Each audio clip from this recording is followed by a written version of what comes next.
Welcome to Today I Choose. I'm grateful for you to be joining me here today.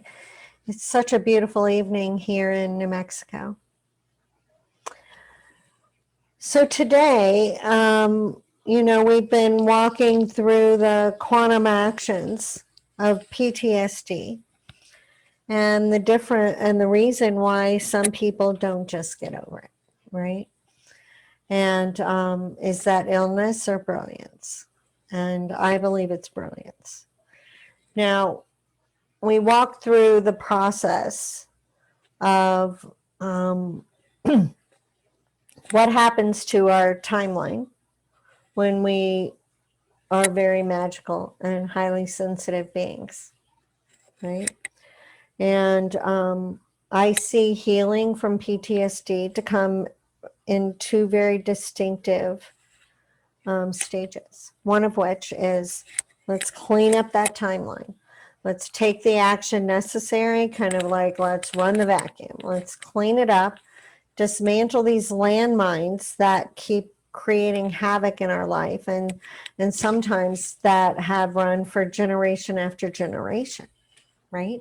We can do that. That's the cool thing about the Matrix. It's not just about this one timeline. We clean up the karmic loops throughout your timeline, right? So maybe something that's been following you for lifetimes. We can dismantle that. So that is a 90-day process. I've truly never seen it done in less time than that. A person that's coming to me with true PTSD.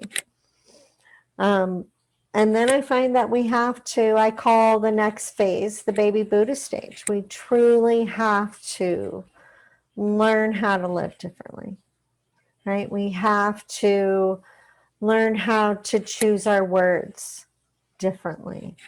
We have to understand when our words are pointing backwards, connecting backwards to another time, and when they're relevant to our present moment. Right? That's very important. We have to understand how we're showing up, right? Is what we're bringing into a situation relevant to the current moment? Or are we walking in with baggage from yesterday? We have to start being aware of that, right?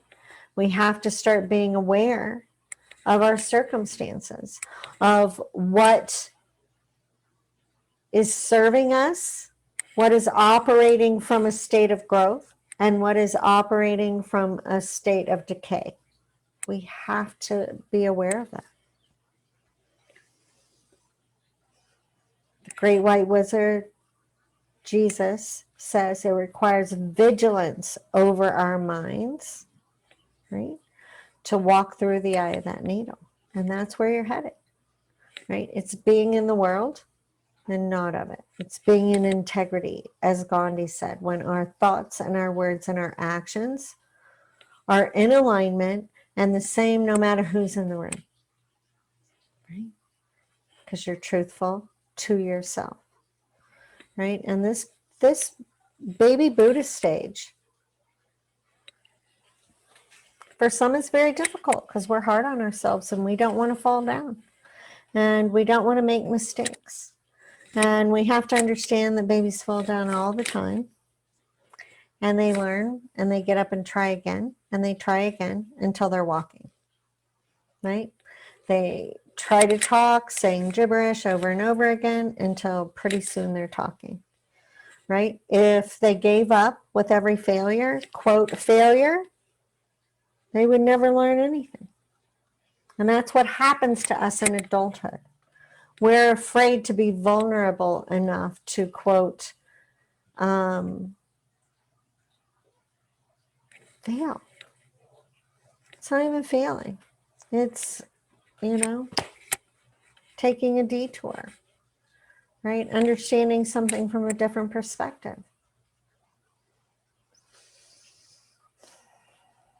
And we have to give ourselves grace in this time. We just have to, right? And understand that we are learning a new way of living. And sometimes our environment doesn't support our growth and change. I'll share. I know, right? I would go away to these Chopra events and be gone for a week. I'd travel Ireland, New Zealand, be gone 10 days, 2 weeks, right? And then I'd come home. And the two worlds clashed, right? My world, my day-to-day life, my day-to-day interactions did not change because I went to Ireland and grew exponentially and had all these insights, right? Nobody really cared, right? Nobody could even attach in. They were busy. They were doing, right? Everything's the same and you're changing, right? And that can be difficult. So we have to give grace to that, calling in what we want in our lives, right? This is a time to start dreaming again. Start painting that picture for our future like we did when we were children, right? When we had dreams of being doctors, lawyers, right? Flying. We could do anything. Nothing was impossible, right? Until fear started entering the picture. Right? Now, like we said earlier in the series, fear is what I call an umbrella word that we use all too often, and it's most often in its purest form completely irrelevant to our lives. So it really behooves us to break down that word fear. What is it really? Am I disappointed? Am I frustrated? Am I angry? Right? Am I feeling unworthy? Right? Afraid? Most often in our current life today is irrelevant. So it's not relevant, right? So that's my my homework for you, is to break down that word fear and decide what it is really, right? And hop on that 30-minute call. I'd love to help you turn this bus around and get your life activated. And by that, I mean your life, not an idea. I want to see jobs. I want to see houses. I want to see, you creating the change in yourself that creates change in the world. That's what I want to see, right? And I know you can do that. So reach out, CherieDoyen.com, book that free 30-minute freedom call, and let's have a conversation.